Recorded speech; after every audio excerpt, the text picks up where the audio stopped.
Ketdikmi? Nima uchun aytmaysan 1 2 3 deb? Assalomu alaykum qadrdonlarim. Bugungi obzorimiz Buxoro shahar universitetining ro'parasida 5 etajga domning ikkinchi etajda 3 xonali yevro ta'mirda ta'mirlangan kvartiramizni obzorga keldik. Sizlarga kvartiramizni obzorini ko'rsatib o'tamiz va qolgan ma'lumotlarni aytamiz. Qadrdonlar, eshikdan kirgan vaqtimiz sifatli yaxshi eshiklardan qo'yilgan. 300-350 dollar narxi bor shu hozir. Eshikdan kirib bu yoqqa bitta chiroyli oynacha qo'yilgan. Bu yerdan ishdan ketayotgan va o'qishga ketayotgan vaqtingiz mazza qilib oynachaga qarab, o'zingizga qarab chiqib ketasiz. Bu yoqqa esa obuvnoy nimalar qo'yilgan, obuvnoy shkaf qo'yilgan, o'tirib obuvlaringizni kiyish uchun. Bu yoqqa esa narsalaringizni o'tish uchun sharoit qilingan.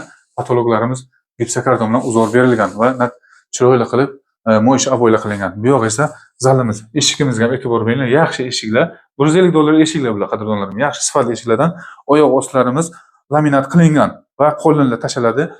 Patologlarimiz chiroyli natijali patolog qilingan, chiroyli lustracha osilgan va ana bu 6 metrlik balkonimiz, 6 metrlik balkonimizga pardalari qoladi, xonalari qoladi, bush shkaf ham qoladi. Bu yoq esa 6 metrlik balkonimizning yarmi kladovka qilib qo'yganlar.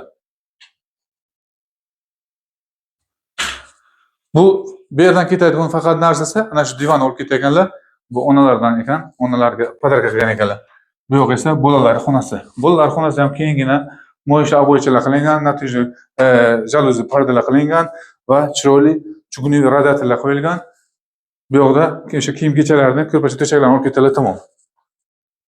Televizor ham qolib ketadi. Bu yoq esa spalni. Spalnimiz ana bu divanimiz qoladi. Buni to'rsangiz katta spalni bo'ladi.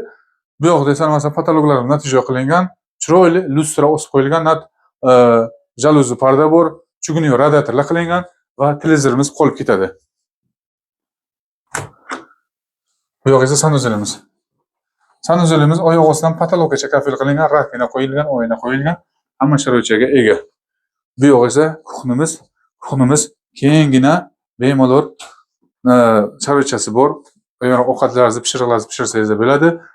Vitishga qo'yilgan, gaz plita yaxshisidan qo'yilgan, mikrofonga qoladi, xolodilnik qoladi. Qadrdonlarim, kvartiramiz Vetrni lokatsiyasini yana bir marta aytaman. Buxoro shahar universitetining ro'parasida 5 etajga dom, 5 etajga domning ikkinchi etajda 3 xonalik yevro ta'mirda ta'mirlangan kvartiramiz narxini birinchi like bo'lsin, keyin aytaman, bo'lmasa aytmayman. Like bo'lsizmi qadrdonim? Kvartiramiz narxini 55 ming deb baholayapmiz. Yana savdolashga zazorchasi bor. Naqd pul bilan keling. Ikkilamchi kredit asosida ham rasmiylashtirib beramiz. Muammo yo'q. Bu obzorimiz sizlarga ma'qul kelgan bo'lsa, like papskani ayamang. Pastga raqamlarimizni qo'yib o'tamiz. Aloqada chiqishni so'rab qolamiz. Bu obzorni do'stlaringizga tarqatinglar. Feras agentligiga obuna bo'lishni unutmang qadrdonim. Sizdan hech narsa ketmaydi. Bitta likecha, papskacha do'stingizga tarqatasiz. O'z fikringizni kommentariyaga qoldirib qo'yishingizni so'rab qolamiz. Omonat dunyoda omon bo'ling qadrdonim. Soqqani tajang shu kvartiraga kelib yashang. Lokatsiya Devonacha, uycha ham Devonacha, narxi ham kelishamiz yana. Sog' bo'ling, salomat bo'ling.